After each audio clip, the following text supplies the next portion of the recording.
Roger. Go for deploy.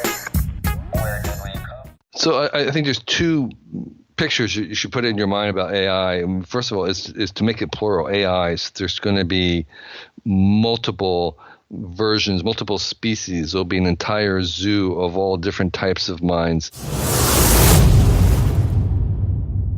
Welcome back, guys, to Adventure Fit Radio.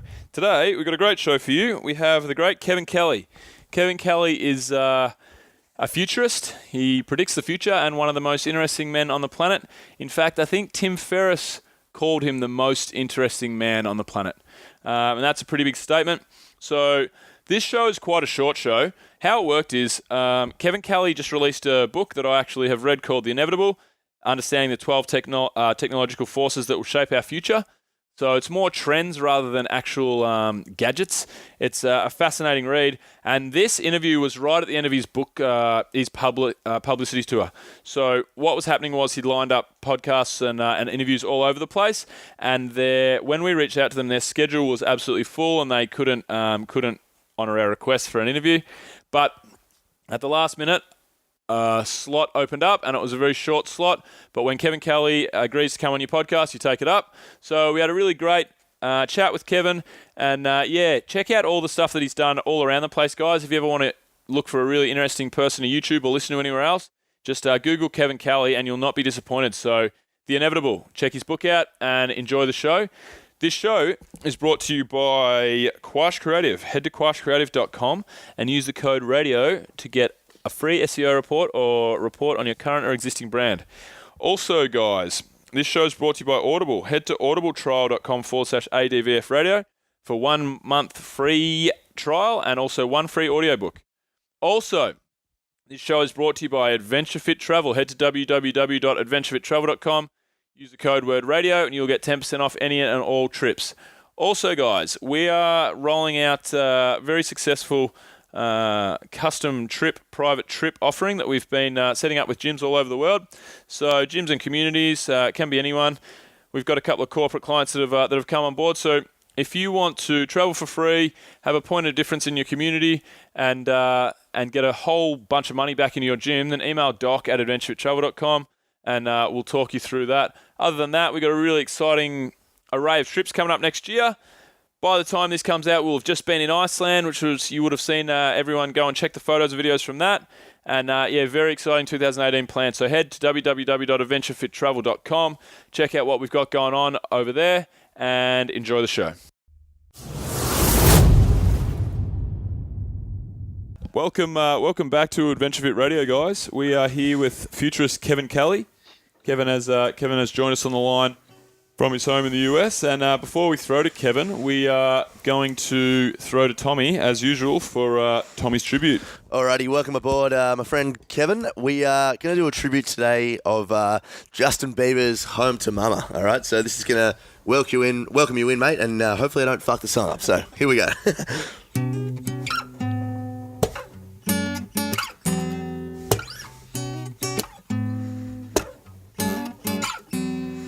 Kevin Kelly works hard. He found a white in 93. He once rode a bike so far across the USA. I want to know if he did weed. This is more than a podcast. It's a chat with a ledge. And guess I never believe that I'll be on the edge. 'Cause Kevin, you are a sexy beast.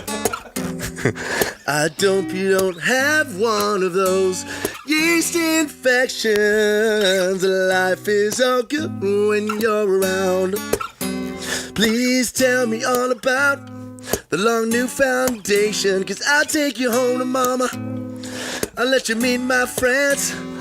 I'm seeing life all good, and it's through a new lens. I can't wait to hear about all the shit like AI. We got the pieces, and I'm the puzzle. Welcome. Wow. Probably should have made you aware that was coming, Yeah. Kev, but probably took you by surprise a little bit, mate. I know, that's really great. That's by far the most amazing podcast I've been on today, or maybe this week, or forever, I guess. Oh, that's great. Yeah, well, thank you. I'm really honored to be serenaded. That was amazing. Absolutely. And there was a couple of weird lines in there, mate, but we hope you're all healthy and well and good to go. Yeah, exactly. I don't have any yeast infections. Yeah, that's good. So That's good. We certainly don't want you to. So. Hey, Kevin, so why don't you tell us a little bit about yourself and how you got into what you do now and basically predicting the future?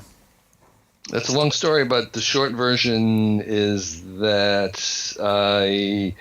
let's see. I was a photographer. I dropped out of college. I went to Asia to photograph. I spent a lot of time living in remote parts. I caught a really bad dose of optimism as I witnessed with my own eyes hundreds of millions of people, billions of people lifting themselves out of poverty and making these futuristic cities. And I came back and started writing about travel, and then got online and started writing about the online world as a new country. And I was just reporting on it as if it was a whole new territory. And from there, I got involved in making some of the early online worlds, and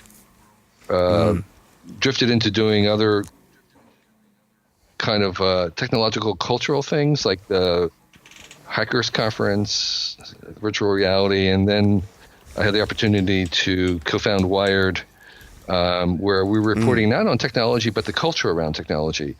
And that's my interest. I started writing books about the culture around technology, and that's what I see. That's how I would describe what I'm doing.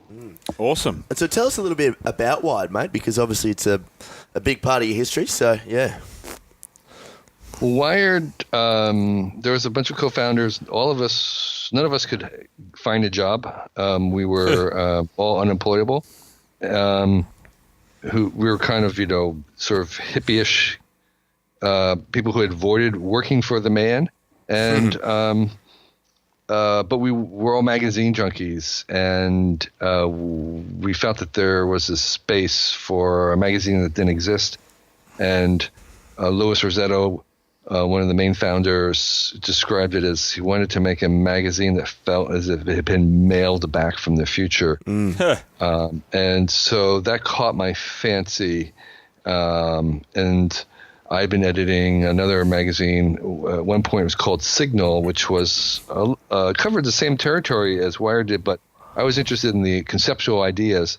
And Lewis had the brilliance to understand that we wanted to have people, wrap it around people, have people tell their stories, what the dreams of the people were, and have people on the cover, and do it in color. 6 colors for that matter.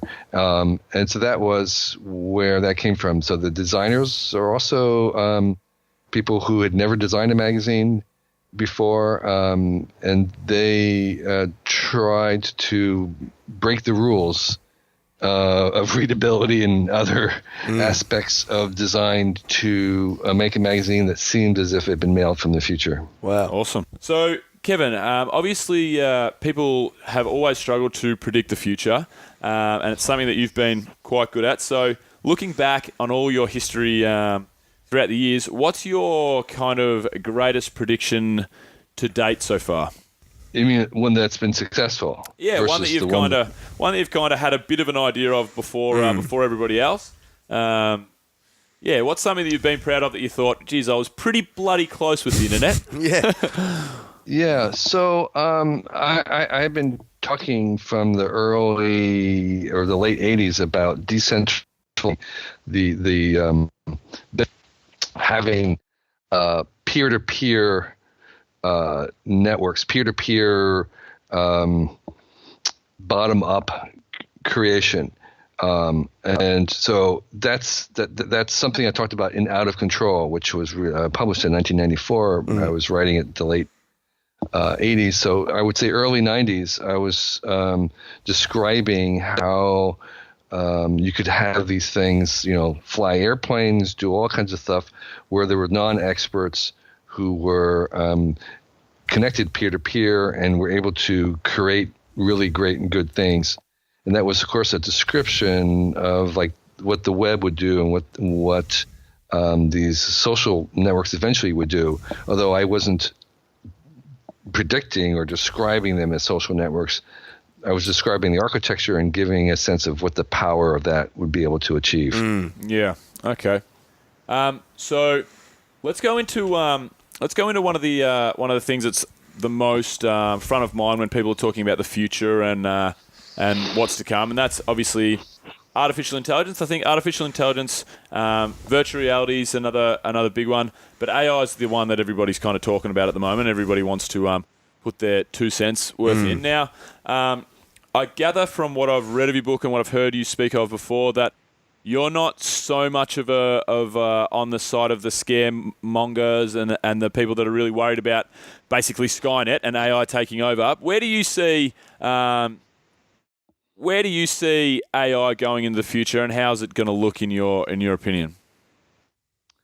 So I think there's two pictures you should put in your mind about AI. First of all, is to make it plural. AIs. There's going to be multiple versions, multiple species. There'll be an entire zoo of all different types of minds.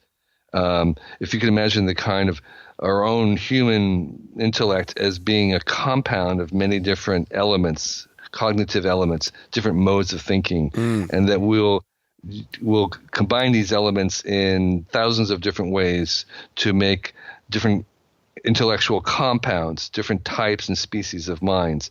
And some of them, in some dimensions, that those elements may be greater than ours, and they will be less than ours in others. And there's the engineering limit that you can't optimize everything at once. You always have to have trade-offs. And so the idea of a kind of a superhuman mind is actually kind of a myth. It's really not a good – there is no dimension in which a single dimension for intelligence, so you can't really be greater than something that has 52 dimensions, okay? And because you can't optimize all of them. So first of all, there's the benefit of these is they all think differently than humans. And thinking different is actually a huge asset when we're trying to make things innovative and new creation. And so being able to think differently while connected to 7 billion people is a real challenge, and AIs will help us. So that's the first thing, is that these are different kinds of minds, different thinking. And sometimes we'll work with them in order to solve problems. And they're already doing that. They're called centaur teams of humans plus AIs. And the best chess player in the world is not an AI, and it's not a human chess master. It's the team of an AI and human. And so we'll complement these intelligences, maybe even working with 2 or 3 different kinds. So that's the first thing, and we shouldn't be worried about that. The second one is this is a new power that was going to be distributed on a grid and will become a commodity. So these AIs, this access to AIs will become a commodity, and it will be distributed like electricity on a grid, and we call it the cloud. And you can buy as much of this as you want, and it'll be like electricity. It will transform everything it touches. Because it's like artificial power. Right now we have the magic of you turn a switch and you can summon the power of 250 horses. All right, so that's 250 horsepower in your car. You can throw up skyscrapers. You can throw across railways across a continent. You could make miles and miles of cloth in a factory, all because we harness this invention called artificial power. And now we're going to add 250 minds, not human minds, 250 minds to this power in that self-driving car. And we're going to multiply that by 1,000 times as we add AI to everything you can imagine, at AIs, and that power is going to transform our lives as much as the Industrial Revolution as in sports, entertainment, food, fashion, religion, education, military, all of this being changed by the fact that we have these thousands or millions of minds, not human minds working for us all the time. And the opportunity that entrepreneurs have in the next 10, 20, 30 years is, what would you do with 1,000 minds working all the time for you? And that's just like we have thousands of horses, so to speak, working for us all the time. And do you think Do you think this will be something that will be an issue for obviously the future employment? I hear a lot of people talking about the fact that AIs will take all of our jobs. People talk about a universal basic income. People talk about, what do people do with their lack of, do they have drive? Do they have purpose? Where do you see it? Do you think that there'll be obviously new economies that will spring up through artificial intelligence, through the things that we build will build upon themselves, and we'll just end up, basically like the internet is now? Yes. The short answer is yes. I think that all the things will happen that these AIs will create, thousands of more occupations, things that we want done, things that we want humans to do than ever before. And of course, this is an enabling technology, meaning that it enables other technologies to accelerate. So in addition to this, the opportunities that it alone will generate, it will also accelerate the opportunities made in virtual reality and made in medicine and made in all the other discoveries. It will increase the ways in which we want things, and in the beginning, the normal pattern is that in the beginning, when we first think about something, we don't really know what it is. It's not really clear, and we humans are kind of struggling in it. And then after we have done it for a while, then we decide that we want to optimize it and make it efficient. And that's the point that we give it over to the AIs and the robots, because that's what they're really good at. They're good at efficiency. And so our job, so to speak, is to keep inventing jobs that we want to give to the robots. Right. And that'll just keep going forever. So while it's inefficient, in the stage when it's vague and inefficient and playful, so to speak, that's where we excel. And so humans really excel at wasting time, and robots are really good at saving time and being efficient. And so part of our jobs will entail tasks that are measured in efficiency, and those are the ones that we keep giving to the bots. And then it redefines what we do with the rest of our time, which is going to be exploring, trying new things, trying new jobs, trying new wants, trying new desires. And that process is very inefficient, and that's really what we'll be doing. So do you think, do you believe that there was, say, for example, when the agricultural revolution happened, and basically from that point on, correct me if I'm wrong, I believe that was when we really started to flourish in the way of art and creativity in society. And now we have a lot more free time in our hands. We have music and film and everything that we love today. Do you think that in the future there'll be so much more scope for that to happen again when we have a new revolution like the artificial intelligence revolution or the intelligence revolution? I do. This is the quandary that people have, is that there are all these people worried about the fact that we're going to lose our jobs, but at the same time, isn't that the whole point? Yeah. I'll lose my job today. Yeah, that's right. Give me an AI right now. Yeah. We literally just lost our job in the podcast. Yeah. So it's like, no, we don't want to be working all the time. That's what we're aiming for. And I think, indeed, this is actually, despite, a lot of the appearances, we actually do work less hours over time given over the long term on average, on a global average. And so, yes, I think that's a good way to put it, that, as we give more and more of these tasks to the AIs and robots, we will be liberated to be more playful. And I think art and science and innovation are clearly the things that will move to, and that will rise and have a renaissance. And that's good news all around. So I think if you want to ask what would you be doing in 30 years that you may not be doing now, is you might be doing more things that we would call art or discovery or exploration. Hey, Kevin, you mentioned before that this sort of revolution or this movement's going to have a big impact on religion, and I wanted to just pick your brain on what you meant by that. Well, I can't think of any kind of an event that would be more disruptive to the established religions today than having the arrival of alien species that was very smart, and that they would declare that that they believed in God or they didn't or whatever, and so we would have to confront their beliefs, and so the established religions would have where do they fit into these established religions? And no matter what their answer was, it was going to be disruptive. Okay, and so who knows whether they'll ever arrive or whether we'll have contact with them, but it's absolutely certain that within the next 50 years, we're going to make an artificial alien with AIs and robots. We'll create other beings.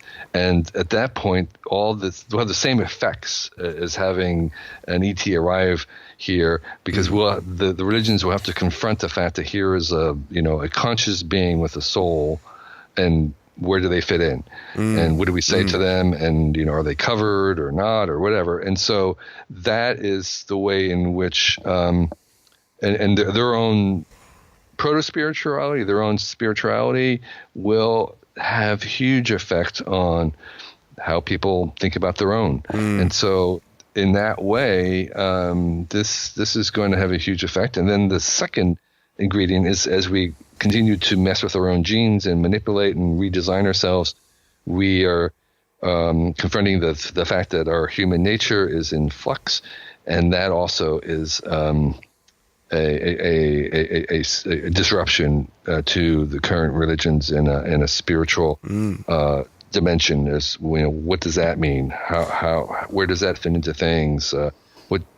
What does it mean to be human, and does it change our soul if we change our rest of our body, etc.? And so can you see the world's religions sort of diminishing in numbers or diminishing in belief because with this sort of movement, people are starting to look at the real insignificance of humanity on that level, as opposed to, we're all God's children.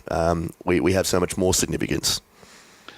I think all of the above. I think there'll be both. I think there'll be people to whom this will be, disturbing in the sense of I want to leave, and others who will say, well, this is maybe there's a new religion, some hybrid that comes out of this new insight. So I can see it going all the ways, from engendering kind of, having the AIs tell us what they think. Maybe they start preaching, right? I mean, so they may have some weird insight and people might follow that. And at the same time, there'll be others who will say, this is like, obviously, whatever we're being taught does not apply to them. So if it doesn't apply to them, why should it apply to me?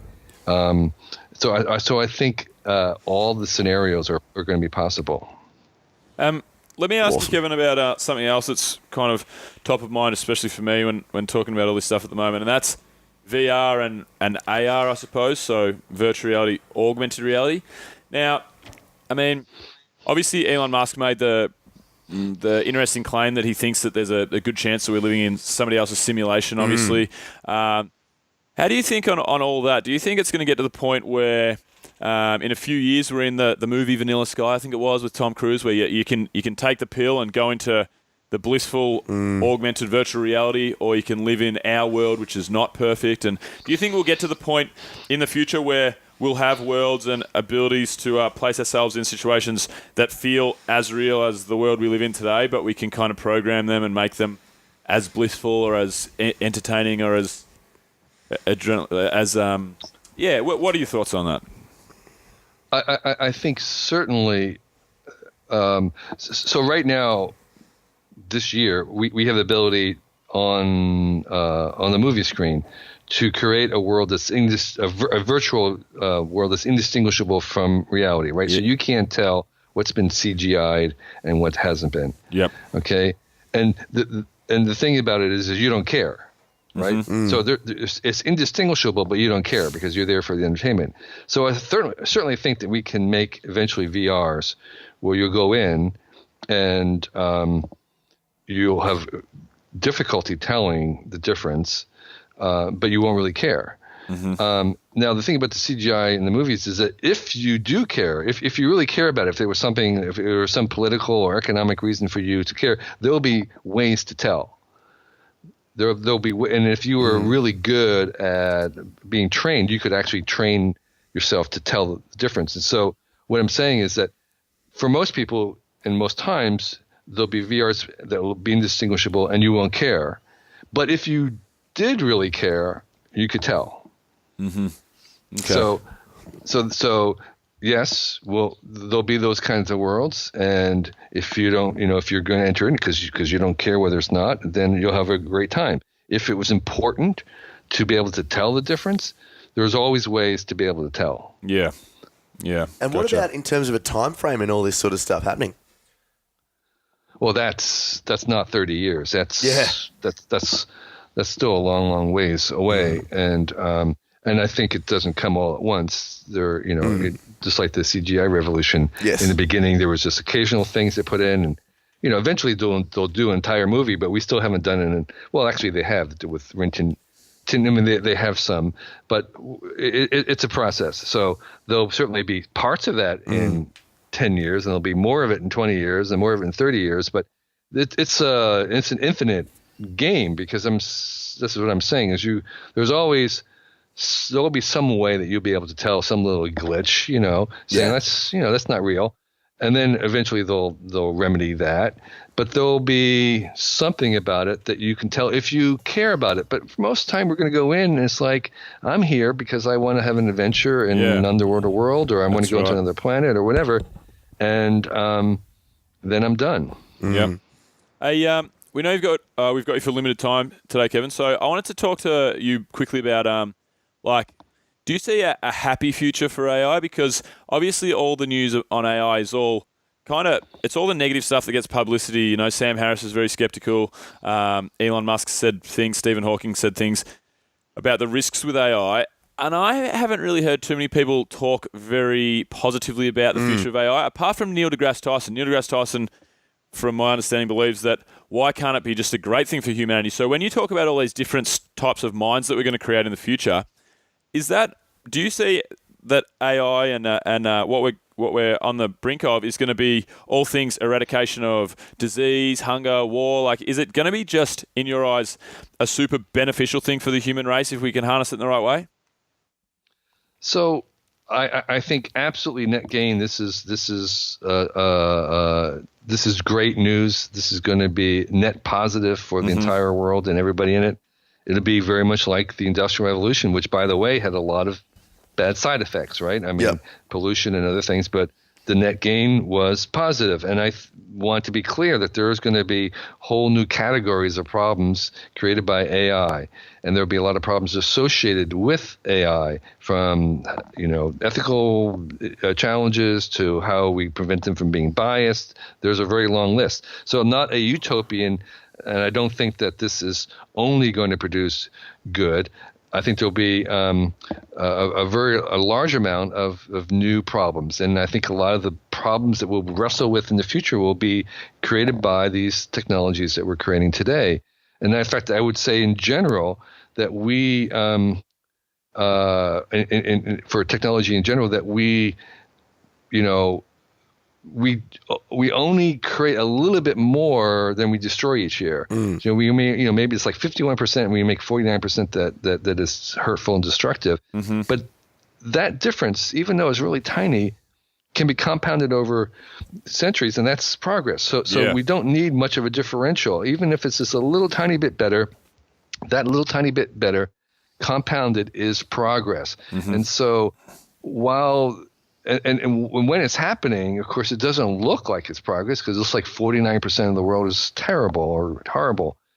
And the news tends to exaggerate that in terms of the amount that we think. So the progress is often hidden and buried into the scientific evidence, which is only seen retrospectively. So you can usually only see progress by looking backwards, because the news and the best news and not the good news is reporting on things that are extraordinary and exceptional and not the norm, whereas progress is really about that which did not happen. It's about all the things that did not happen today that would have happened in the past. All the accidents, all the illnesses, all the robberies of people who have stealing. All those things did not happen, and there's no news about them. And so that's really what it's about. And that's why I think that, my optimism is rest in history of what's happened. And so it's possible that could change next year, but it's much more probable that progress will continue and that we will have a net gain from these new technologies.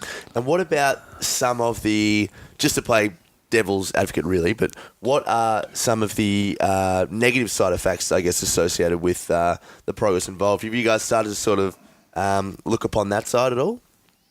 Sure. I mean, and the thing about it is it's actually much easier to imagine all the ways AI doesn't work and hurts us than it is to think about the ways that it does. And that's, this is the job of the story writers in Hollywood's, that the dystopias are much more interesting. They make much better stories than the boring positive vision of the future. Absolutely. And so it's actually not hard to make a list of all the horrors we could think about, from the weaponization of AI to the biases that it has, to the fact that it's very, very hard for us to understand when thinking, etc. It's much harder to make a vision of the future that we actually want to live in, where AIs are ubiquitous and VR is persistent and so forth. And so that's what I've been trying to do in my book, is to present a world in which there's ubiquitous AI, persistent VR, total tracking, screens everywhere, and so on, and to say, well, this is actually going to be a world that we're going to want to live in, and here's why. Because I think unless we can imagine the future, it gets really hard to make it. Absolutely, yeah, that's right. Well, we know you got to get out of here, Kevin. So before you do you want to tell people about your book and anywhere they can find you? Social, I don't know if you're a social media man. Yeah. But websites Big Papa and so 69. forth. Yeah. I have a homepage at my initials, kk.org, and sometimes I tweet at Kevin2Kelly.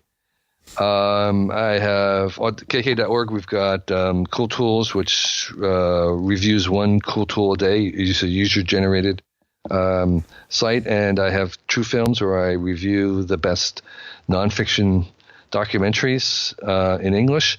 And we have a new thing called recommendo.com, which is about a one-pager that we send out by email every week to anybody who signs up, which is 6 really brief recommendations about cool stuff that we're listening to, watching, reading, destinations to go to, tips, tools. And you can get that for free at recommendo.com. Awesome. Amazing. Well, thanks so much for your time, Kevin. Thank you, mate. Thank you for having us. Sorry about the technical difficulties, but I wish all outside.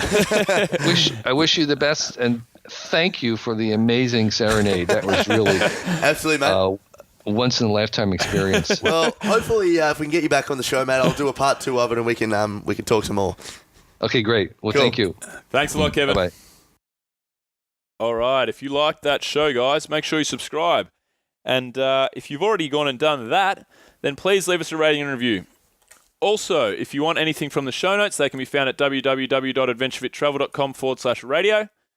And last but not least, head to quashcreative.com. Use the code RADIO when speaking to the guys there to get a free SEO report or report on your current or existing brand. Head to audibletrial.com/ADVFradio for a free 30 days and 1 free audiobook. And last but not least, head to adventurefittravel.com. Use the code RADIO for 10% off. Cheers, guys. See you next week. Discovery Roger, go for deploy.